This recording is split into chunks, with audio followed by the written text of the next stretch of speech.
Untuk mendukung tutorial komputer, kalian bisa mengklik subscribe. Halo, selamat datang di tutorial komputer. Tutorial kali ini mengenai memindahkan shortcut aplikasi yang berada pada start menu. Seperti yang kalian lihat di sini, terdapat huruf A, C untuk setiap nama aplikasinya dengan urutan abjad. Tetapi ada yang berupa folder dan ada yang berupa aplikasi atau tampilan icon. Dan tentunya ketika kita mengklik 7-zip, di dalam foldernya terdapat dua aplikasi lagi. Ketika kita memilih Excel, PowerPoint, dan Word, tentunya tidak digrupkan atau difolderkan. Untuk bisa membuatnya menjadi satu folder, ada caranya. Pertama, kita pilih aplikasi manapun. Misalkan kita pilih Excel, kecuali yang aplikasi UWP. Aplikasi berbasis UWP tidak bisa digunakan untuk kita lihat shortcutnya. Sekarang kita pilih salah satu, misalkan ASS Draw 3. Dan setelah itu kalian pilih More. Dan setelah itu kalian pilih Open File Location. Dan di sini kita akan pergi ke halaman Start Menu.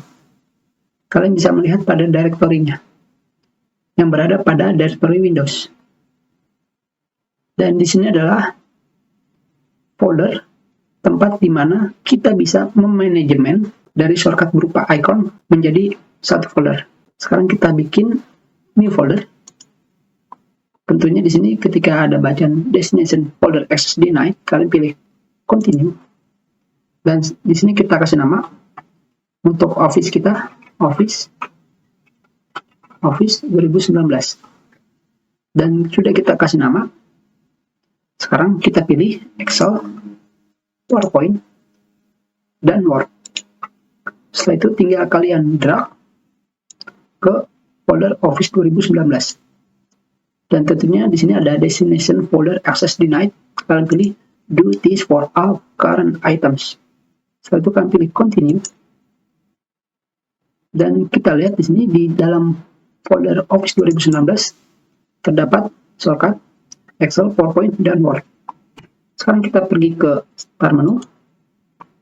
Kalian lihat di sini tidak ada aplikasi Excel, PowerPoint, dan Word. Sekarang yang ada adalah Office 2019. Dan kalian klik, maka aplikasi kalian berada pada folder Office 2019. Dengan begini, aplikasi kalian lebih rapi. Kita sudahi, terima kasih.